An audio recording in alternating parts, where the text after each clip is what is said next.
he looks forward to tough matches like a little kid looking forward to high school. Because obviously, if you throw him in now, this will be about bigger games than the start off.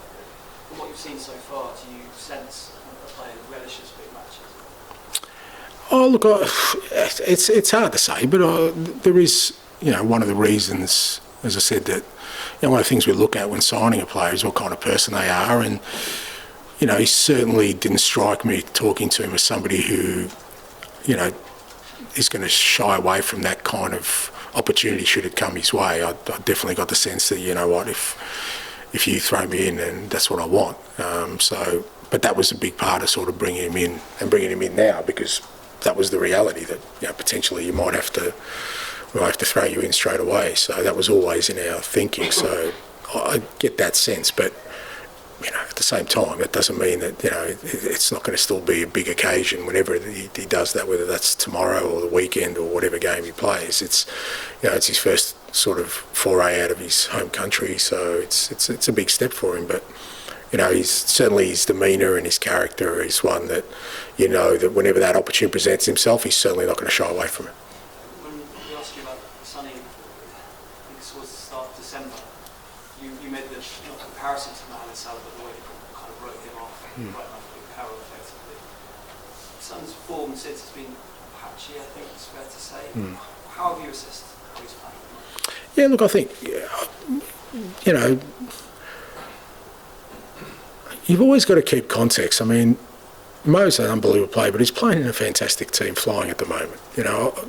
Hazard to say, if you put Sonny in Liverpool's team, I reckon his goal scoring return would be decent. It's hard for our players at the moment. Even guys like Solanke and Kulusevski, Johnson, they're trying awfully hard to be the best they can be. But there is context to that, in that we're a team that's very disrupted, that is not playing with the fluency it can play with.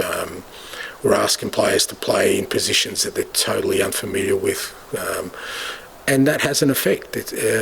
So I think, like I said, to me, it's about context. It's about, but when we're at our best, I still think you'll see that Sonny's return in terms of his ability to score goals and be real effective for us. I don't think that's diminished at all.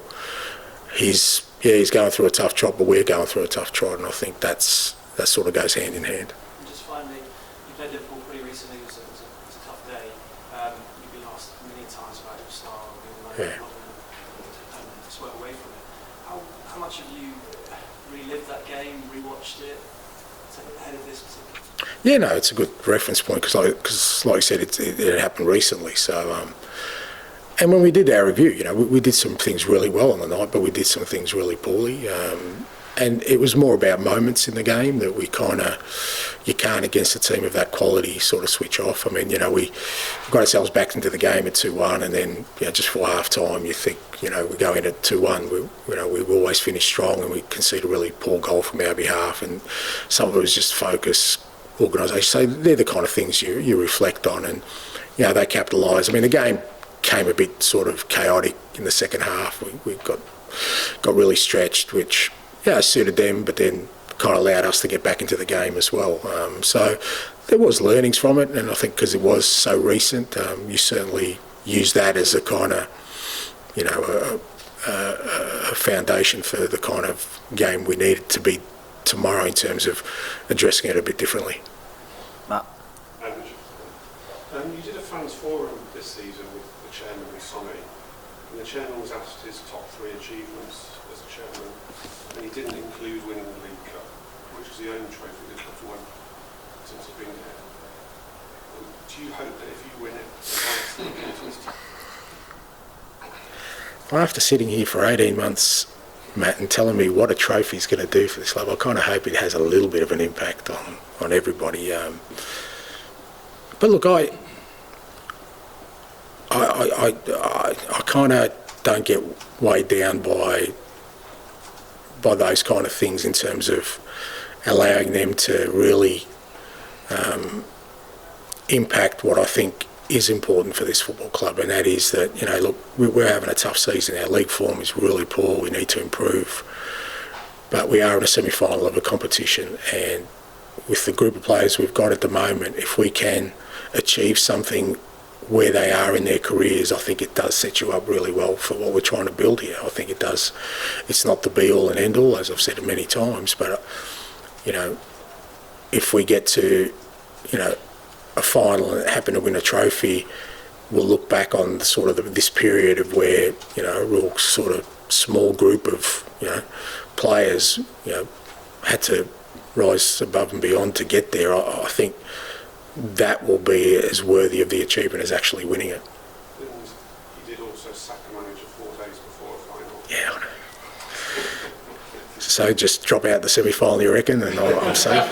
But a lot's been made of this tie in terms of a wider importance. Yeah. Do you think it offers you any greater security to your job? I don't need greater security.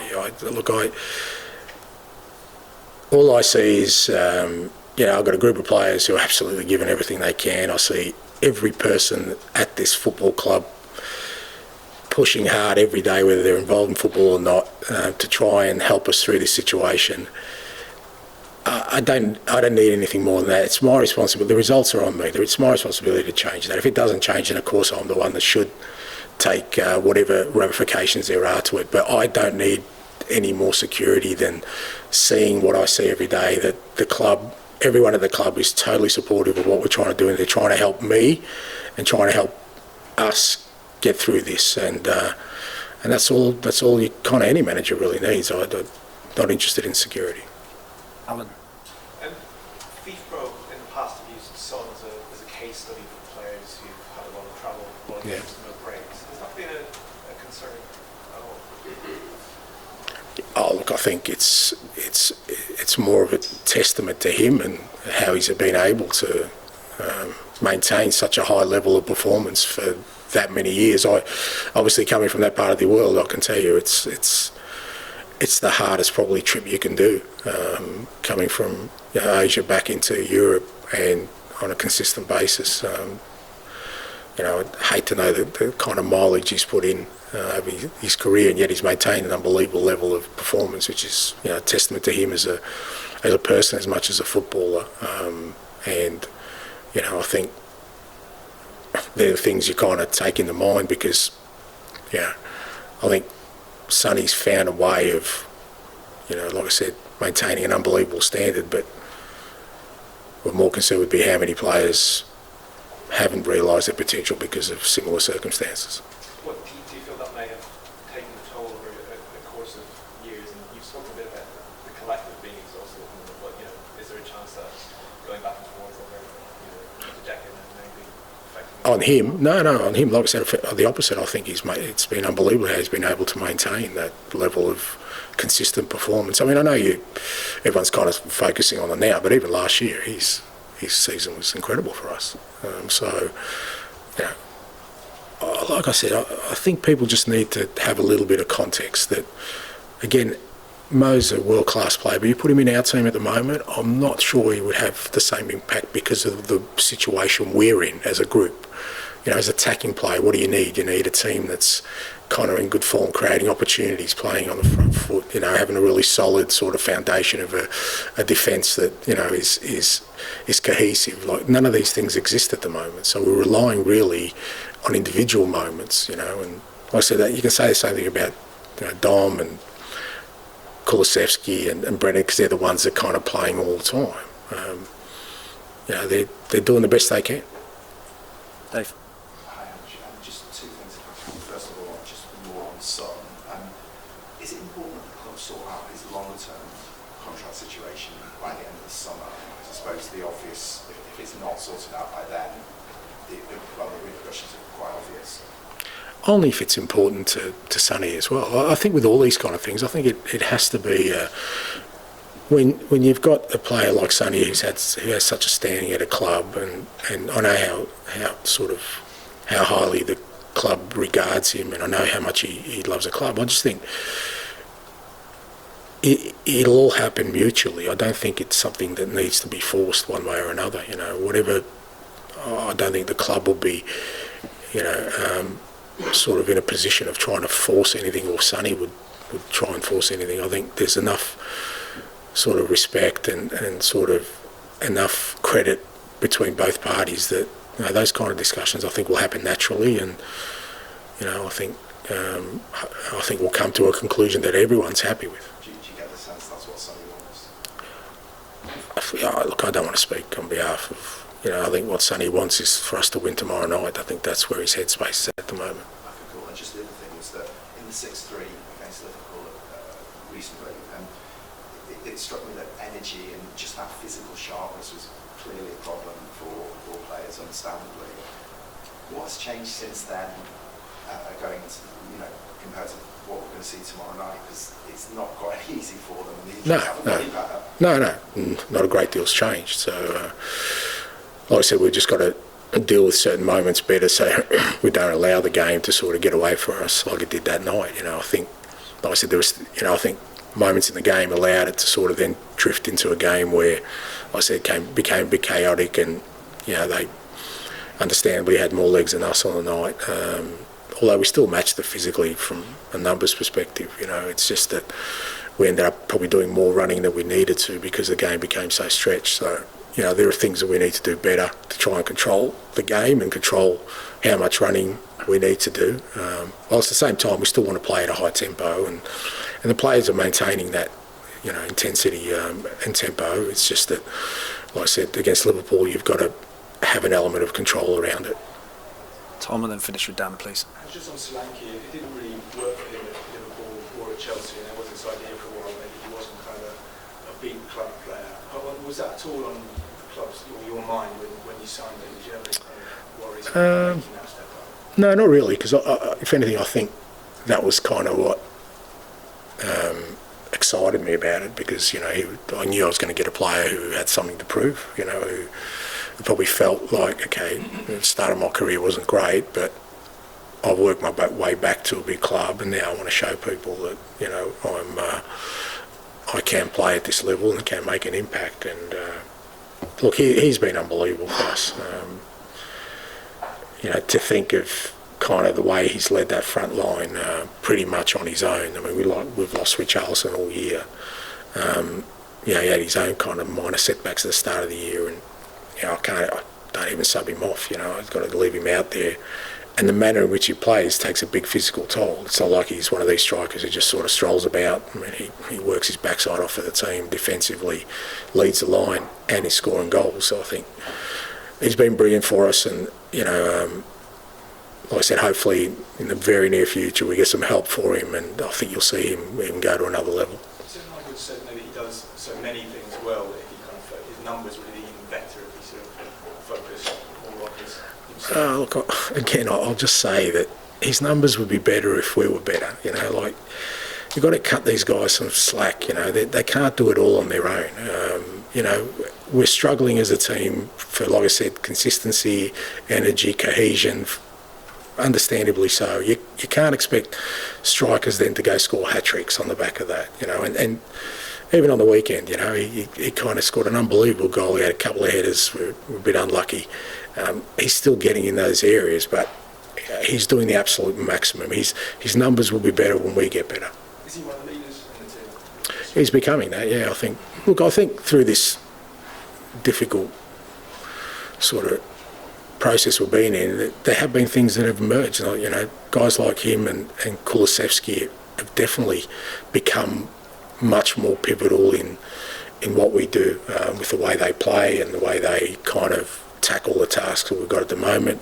We've seen enormous growth in Archie Gray, enormous growth in Lucas Bergvall, enormous growth in Jed Spence. So there is some good stuff happening, but it does get masked over by the fact that we're not in a great space in terms of our results right now, and we need to change that. Dan, to finish, please.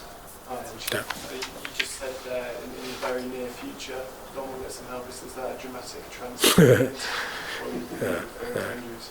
Both, yeah. It's not a hint, but it's hopefully what we can do. But yeah, it's nothing. Near future. Wouldn't suggest tomorrow. I don't think. So you're hoping for a centre forward this month? Not a centre forward, but I think we need some help in the front half if we can get it. Yeah, because obviously Wilson's still a fair bit away off. I say Richie's coming back, but we just got to be really careful with Richie, and got to try and keep him back. So there's an area, but again, it's got to be the right fit. Is that going to happen this window?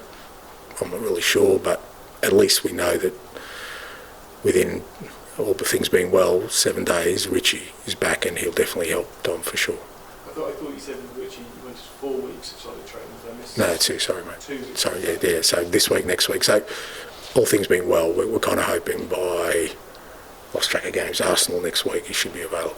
And can I just ask you about the 6-3 again? It struck me that you worked really hard to get that goal back through Madison, I think 5 minutes before half time. And then perhaps if you'd gone in at 2-1, big second half, and South Stand, it might have been different. How frustrated were you by their third goal in particular? Yeah, no, it was a poor goal from us, and that's what I mean. That kind of let the game get away from us, and then it became a game where, like I said, came chaotic, and that suits Liverpool with the way they're set up. And it was a disappointing moment for us of, again, disorganisation, a little bit of lack of focus. But I've got to, again, even me, I've got to temper those frustrations by the fact that we've got an 18-year-old who's not a centre-back playing a centre-back, a left-back who's not a left-back, a goalkeeper that, was not there from the start. Like, there's so many things that are so disjointed in our defensive setup that those things are going to happen. It didn't need to happen at that moment. I think they're the things we've kind of addressed for tomorrow night. You need against Liverpool to be totally focused, totally disciplined in everything you do, right up until that, to the moment the whistle ends the half or the game. Because, like I said, going in at 2-1, we always finish strong. We finish strong in that game. You always give yourself a chance. But then when they score the third, it means we've got to open up, and all of a sudden the game becomes something that Liverpool sort of probably prefer. Okay, thank you very much. Thank you.